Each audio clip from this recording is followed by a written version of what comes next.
All right, good morning, good afternoon, good evening, everyone. My name is Nate, and welcome back to another weather forecast discussion. We got a lot of new stuff that's came up over the past day here as we get closer and closer to our multi-day severe weather event, with Tuesday being our big tornado event. Some strong tornadoes definitely possible with that. We'll look here first, though, at what's going to be happening today. We have a 2 out of 5 on the severe weather scale over here for portions near the border of Oklahoma and Texas. We're talking Elk City, Altus, Hobart, maybe areas near Childress and Canadian over into portions of Texas. This could definitely be accompanied with a nice little tornado risk here. Areas near Elk City and Altus could potentially see the chance for some tornadoes, a 5% chance for tornadoes within a 25-mile radius. Also have some spotty hail that's definitely possible over into some of these areas. And then wind, not really too much of a risk even into those general areas. We'll also look at tomorrow here, where they also have a 2 out of 5 on the severe weather scale. You can see that is also over portions of Oklahoma, except it's now central and now northern Texas as well. The chances for tornadoes is pretty low at this time. We also have some winds that are definitely possible, some spotty hail as well. It doesn't really look like it changes all too much, but believe me, the risks for hail and wind are basically kind of overlapping each other. And then, of course, we also have our day 3 convective outlook. This is our big tornado event here that is going to range all the way from portions of eastern Texas all the way into portions of Alabama, with some significant tornadoes definitely possible in the middle of that. Honestly, I wouldn't be surprised if the significant tornado risk extended from one side of the risk to the other, and we'd had a bunch more colors here, including something that is red and probably a 4 out of 5 on the severe weather scale. So definitely something to watch out for as we continue to move about. And then we also have our risk for severe weather over here on Wednesday as well. This is some severe weather that is going to continue to move on through from Tuesday into Wednesday, and it'll move off into areas near the southeast, the mid-Atlantic, as well as the Delmarva Peninsula. I just want to make sure that everyone knows before we get into the nitty-gritty of this that we will be going live on Monday night, talking exactly about what you guys could potentially be seeing here on Tuesday. Of course, we could also be answering questions as well as getting into the specifics as to what all goes on into this event. So definitely something, if you guys are interested in, feel free to subscribe, turn on notifications, and of course, pay attention to the channel. Let's take a look at our future radar here with the Euro model. Of course, the time is at the top left-hand portion of your screen. A lot of cold air is currently coming in behind our previous Alberta Clipper system. I'm sure our folks up in portions of Ontario and Quebec has seen quite a bit of snow up until then, but our next storm is going to be coming on through here across the Rockies. Right now, our storm is going to be kind of trying to create some severe weather over here in the portions of Oklahoma and Texas, which is the reason why we have our 2 out of 5 for today. Our next storm after that is going to be our big one. It's currently expected to move on through into portions of the western United States. And you can see immediately here as we get in from Monday night into Tuesday, things really just kind of explode, if you will, into a lot of these areas. And as these storms eventually move on east, it's kind of like a domino effect. You have one storm that forms, and then another, and then boom, all of a sudden we get this big storm here that ranges as far north as portions of Wisconsin to as far south as the Gulf Coast. And just because I say that doesn't mean that all these areas could potentially see the same conditions. They won't. As a matter of fact, areas that are up north will likely see snow due to how cold it is, whereas areas down south will likely see your severe weather because of how warm and how moist it is. So that will definitely be something to note. The other thing to note is that this low pressure system is actually strengthening. It's lowering in pressure as it continues to meander from the beginning of Tuesday all the way until the beginning of Wednesday, where it was a 986 low pressure system right in the central portions of the United States. And as it moves off towards the north and east and eventually to the east-northeast, you can see the low pressure actually continues to get lower and lower to 983. And then, of course, it kind of just bottoms out right there to 982 before it starts to kind of just, I guess, gets into a stalemate. It stays the same for the most part, and then it continues to move off further into portions of Canada. So definitely something to watch out with that. The next thing that I want to pay attention to as well is our next storm after this. It's going to be going across portions of the western United States, and eventually we'll head off into the Rockies. You can see we have a lot of snow over into some of these areas, as well as it eventually heading over into portions of Nebraska too. Now, that's not expected to be too crazy in my honest opinion. It will eventually form another storm that's just to the south of it. It kind of just separates into two different areas. This one could potentially create some severe weather towards the end of this week, maybe sometime around Friday into Saturday, as that continues to parallel the Gulf Coast all the way into Florida. Now, after that, this is where things start to get a little interesting. We do have the potential for some significant flash flooding in the Pacific Northwest. This atmospheric river is forecasted to continue to stay. It is forecasted to continue to bring a lot of precipitation. So rock slides, mudslides, flash flooding, of course, is definitely possible across any low-lying area, or really just that area in general. Of course, some significant snow is also anticipated in the higher elevations. And then when our next storm comes in, it is expected to bring in, once again, a lot of precipitation, but it ends up going further down south than just the Pacific Northwest. So once again, those risks of flash flooding could also exist as you head further south into the beginning of the 8th, 9th, 10th, and 11th. So what are we looking at in total precipitation? Well, from this event in particular, it's actually not as much as what it once was, but there is still some chances for some significant flash flooding into some localized areas. As I said, if you're in a flood prone area, make sure that you guys have a way to be able to get into a non-flood prone area, so that way if there is any sort of floods, you're able to stay safe from that. Turn around, don't drown, don't drive into flooded roadways, because they can appear a lot shallower than they actually are. Heading off into our next system here, it doesn't really look like it's going to be producing too much precipitation in general. Once again, as I said, that second system that tries to form off of the one after the big storm is going to try and produce some localized rain. It's not exactly looking too intense, but I'm sure this is an eyesore at this point. You can just see how much precipitation is really starting to kind of form over here into portions of British Columbia and the Pacific Northwest. And unfortunately, that just continues to be the case as we look at our precipitation. Once again, over the span of 72 hours, a lot of rain. I mean, I'm telling you, this is a lot of rain, a lot of precipitation that's just going to build up across a lot of these areas. And this is the reason why when atmospheric rivers decide to just kind of sit over one place, we could be talking about a significant flooding risk. So a lot of stuff to watch out over here. At least 3 to 4 inches of rainfall can be expected, with more being able to kind of congregate into some low-lying areas. This could look like some big-time flooding to happen into some of those areas. So let's take a look at our snowfall here from our big storm here. As I said, areas and portions of Wisconsin, even into areas of Michigan, Minnesota, Iowa, portions of Ontario. Definitely could see a lot of snow here, and we're talking maybe an upwards of a foot, maybe more into some areas where there's consistent snowfall. So it's definitely something to note here as we continue to move about. Good news about it, though, is as quickly as it goes through, it's kind of fall off a little bit more. Here's the next storm after that that's going to bring a lot of snow into areas of the Rockies. I'm sure a lot of ski resorts are enjoying that. And it's not exactly supposed to really do too much even outside of that. A little bit of snow into areas in Nebraska, South Dakota. Not really too much beyond that as well. And then, of course, our atmospheric river created a lot of snow up there in the higher elevations of portions of British Columbia. And upwards of almost a foot and a half, almost 2 feet. And even in some extreme amounts, up to 42 inches of snow. That's pretty crazy if I do say so myself. So a lot of snow is anticipated with all of that. Here's our wind shear here as we get into the nitty gritty of this event. Take a look at our 500 millibar wind shear. You can see we have a big trough here. All right, this is one thing that's been pretty consistent, is whenever you see a big dip in the jet stream just like that, this is what we like to call a trough, and associated with it is usually a low pressure system.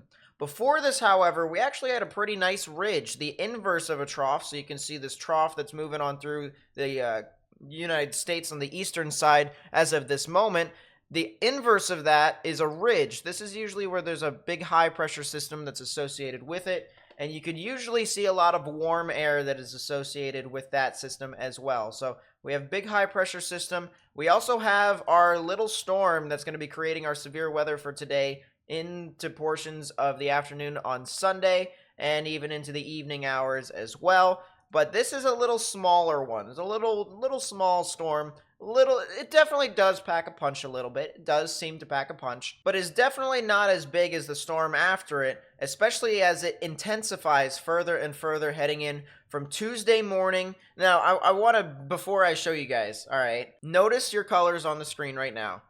And now notice when it goes into the afternoon as things really start to become widespread and even intensify. You had some areas back here. You look at these colors, and as this continues to spread further and further, that's kind of the reason why we're anticipating a bit of a stronger storm. All right, those intense wind shear aloft allows storms to be able to ventilate, and it also creates a lot of divergence aloft here, especially as you get towards the edge of this area. You can kind of see how these isobars kind of go off into all sorts of different directions. This creates a lot of gaps in the atmosphere that need to be filled, at least air-wise. And so what usually happens is when you have this ventilation, if you will, air needs to be able to kind of just fill in that gap. And what usually happens is, especially as we look up higher in the atmosphere at our jet streak, is when that air starts to rise, it fills in that gap naturally. And so right in front of where the jet streak is at, so we take a look at the strongest area of wind shear, right in front of where the most intense winds end is where we could potentially see our significant severe weather. So right about here is where you would want to focus, especially if you're looking for some significant severe weather. So earlier on in the morning, you probably would see something like this. As you kind of go on through into the afternoon, as I mentioned, you want to look at something that's kind of like this, and anything that's really in front of this big area of red, or the areas that start to get into the orange, if you will, that's where I would watch for the more significant severe weather. And then, of course, that starts to fortunately weaken as you head into Wednesday. That doesn't really seem to be as much of a concern. So definitely, once you get past Tuesday, the more significant weather starts to really die down a bit, which of course is the good news. I also want to show you guys here the low-level jet. The low-level jet is important because that can really transport a lot of moisture into this area. And when you have a lot of moisture, that ends up creating a lot more problems when it comes to severe weather. And so from a wind shear perspective, it also can help dictate as to whether or not you get veering with height. And from the looks of it here, at least from our Sunday event, we have some strong wind shear, at least in our low-level jet. It's not too bad. It's centralized near our area of low-pressure system, which is kind of what you can expect for severe weather. That's the reason why we do have our 2 out of 5 on the severe weather scale. Heading into Monday, you can see things start to kind of take a jump as you head into the afternoon hours. Pretty widespread wind shear here that is anticipated. But let's go into Tuesday. All right, Tuesday, this is where things start to get really crazy, as it doesn't kind of weaken like what it usually does. Usually when you have a low-level jet, strong low-level jet, at least into the afternoon, into the evening of an event, it starts to die down once you head into the morning. But that's not the case here. Instead, it ends up starting to intensify further and further, and you have very strong wind shear as our low-pressure system continues to intensify. See how it correlates there?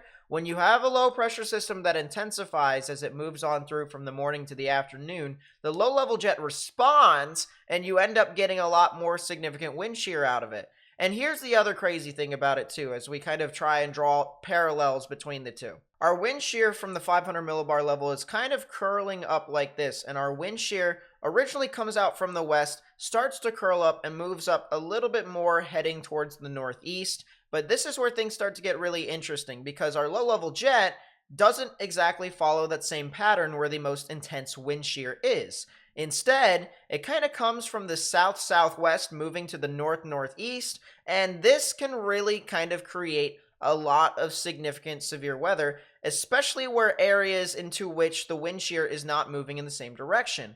And in this case, if we kind of go back to our 500 millibar wind shear and we kind of create, if we go make a smaller pen, if we create little areas to which where the wind is heading towards, and then we head back over to our 850 millibar wind shear, notice how we have a lot of paths that cross and things end up beginning to veer. And whenever you see stuff that crosses as significant as that, that is basically a telltale sign that you do have veering with height. You do have ways into which you can create some circulations. And that, in my opinion, is a big contributor to why wind shear is as significant as it is for this event. This is why we can see our significant tornadoes, not just because of how strong the wind shear is, but how much it veers. And that is definitely something to note.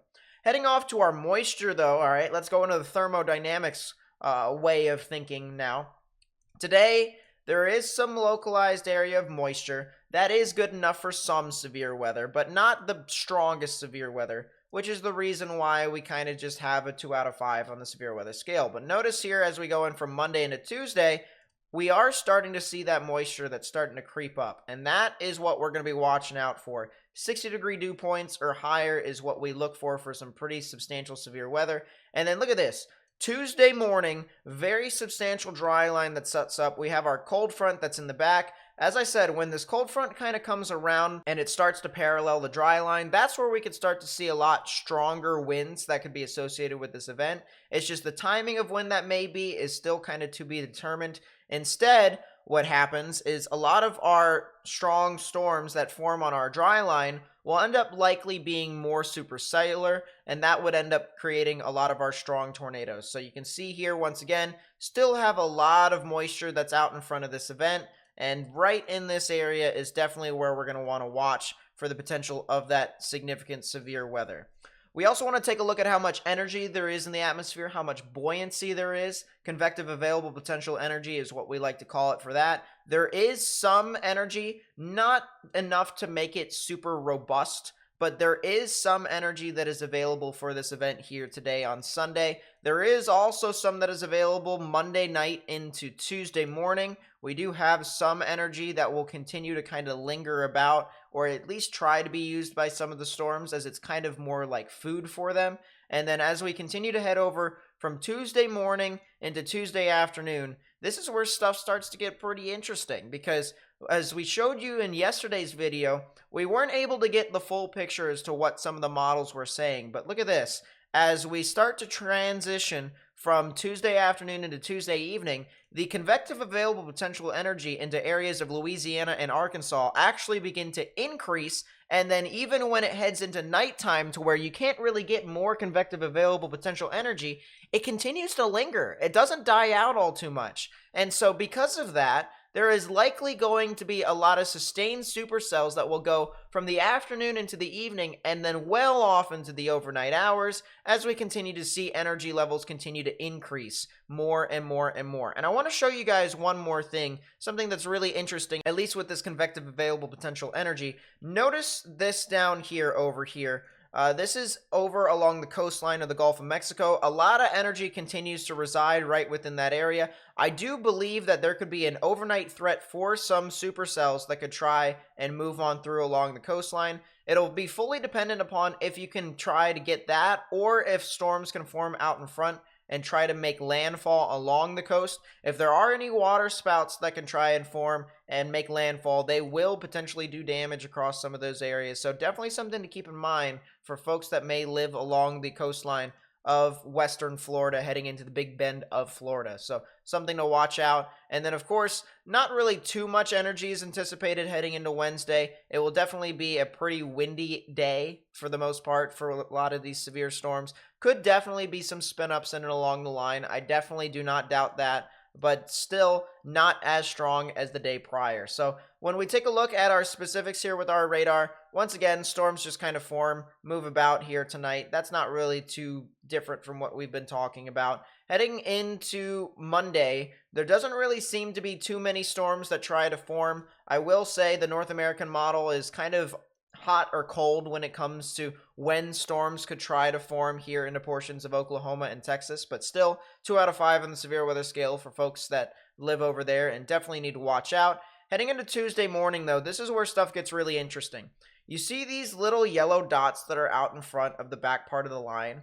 These are discrete supercells or discrete storms that try to form out in front, And those are the ones that we need to watch out for, all right? There's going to be multiple waves of severe storms, and the ones that can be able to form out in front of the line are going to be the ones that are going to produce your significant tornadoes. The ingredients seem to be ripe enough for it to happen, and this is definitely something that does not end up kind of going away for the most part, even when the line catches up to it. And when the line catches up to it, there will likely be embedded supercells within the line too. So it's not just the stuff that's out in front, it'll also be the stuff that's behind it too that could potentially produce your significant tornadoes as well. Even if you head up into the evening of Tuesday heading into Wednesday, there is still some of those supercells that form out in front as well. So just once again, those are the things that we have to keep in mind as we head on through. All right, hope you guys enjoyed this long video. A lot of explanations, a lot of stuff that we had to talk about. But once again, if you did enjoy, please be sure to leave a like. Subscribe if you're new. Share this with people who might be interested in this or who might be impacted, as we will be covering this to the best of our ability as we head on through into the peak of spring season and severe weather season coming up over the next few months. Stay safe, everyone. I will catch you guys next time. So peace out, everyone.